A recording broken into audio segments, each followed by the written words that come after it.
Hello everyone, আপনারা সবাই কেমন আছেন? আশা করি সবাই ভালো আছেন। আমরা এখন যাচ্ছি শঙ্কর মঠ মন্দির। শঙ্কর মঠ মন্দির জায়গাটা হচ্ছে চট্টগ্রাম।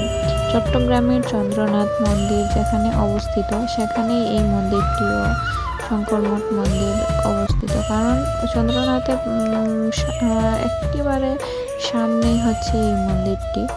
কারণ যারা যারা চন্দ্রনাথ মন্দিরে উঠে অনেক কষ্ট করে, কিন্তু ওই পাহাড়টা হচ্ছে প্রায় 3 ঘন্টা লেগে যায় চন্দ্রনাথ মন্দিরে ওঠার পরে গিয়ে আমরা শিব ঠাকুরের দেখা পাই। তারপর সেখান থেকে নেমে যারা যারা রেস্ট নিতে চায় তারা এই মন্দিরে দেখার জন্য আসে। এবং সেখানকার মন্দিরগুলো সব উঁচু উঁচু পাহাড়ের উপরে, উঠতে যেভাবে কষ্ট, নামতেও সেভাবেই কষ্ট।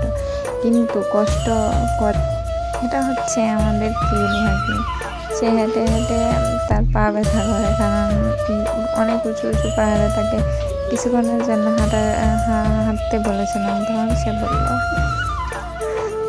আমার পা ব্যথা করতে, আমি আর হাঁটতে পারবো না, আমাকে কুলে নিয়ে যাও। তো আমি কি করলাম, তাকে কুলে নিলাম। কুলে নিয়ে তারপর মন্দিরগুলো দেখতে গেলাম। দেখুন এই মন্দিরটা অনেক সুন্দর।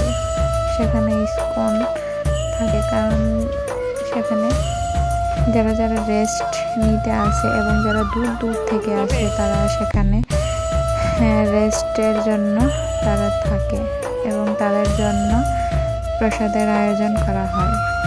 এবং তারপর আমরা এই মন্দিরটির ভিতরে প্রবেশ করব এবং প্রথমে আমাদের জুতা খুললাম।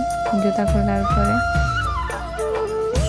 আমি চলে গেলাম ভিতরে যাওয়ার পরে সেখানে ঘন্টা বাজালাম এবং ঘন্টা বাজানোর পর আমার ভাগ্নি বলে আমিও বাজাবো।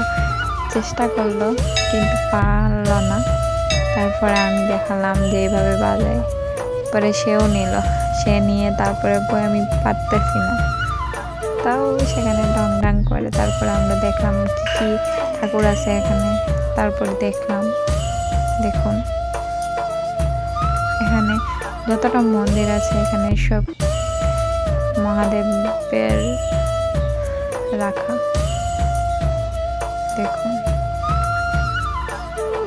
মন্দিরটা এত সুন্দর, মানে এত শান্তির জায়গা। এই মন্দিরটাতে না আসলে আপনারা বুঝবেন না যে এত শান্তির জায়গা। মন্দিরটা খুবই বড় এবং আমরা সেখানে বসে আমরাও কিছুক্ষণ রেস্ট নিলাম। এত যে ভালো লেগেছে যে কি বলবো।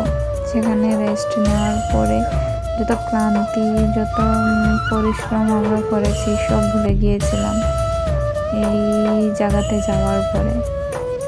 এখন এটা হচ্ছে একটি কল আছে সেখানে, যেখানে আমরা জল খেতে পারি। আমরা পুরা একবারে জলের জন্য আমরা সেখানে জল পাওয়া খুবই কঠিন, কিন্তু সেখানে একটি কল ছিল। ওই কলের মধ্যে পরে আমরা জল নিলাম। জল নিয়ে পরে আমরা তৃষ্ণা মেটালাম। তারপর আমরা চলে গিয়েছিলাম সেখানে আরেকটি মন্দির আছিল, বিশ্বনাথ মন্দির। এই মন্দিরটিও দেখুন খুবই সুন্দর মন্দির, মানে জায়গাটা অনেক সুন্দর।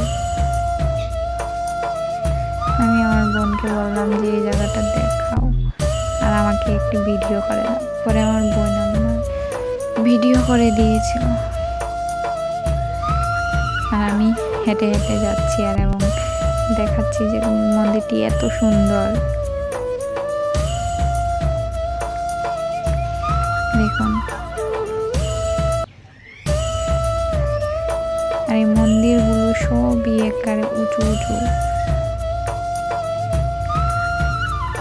হাঁটতে হাঁটতে আপনাদের পা ব্যথা হয়ে যাবে, তাও কিন্তু পা ব্যথা হওয়ার পরেও জায়গাটি দেখার জন্য সবাই যেতে পারেন এবং খুবই সুন্দর জায়গা একটি।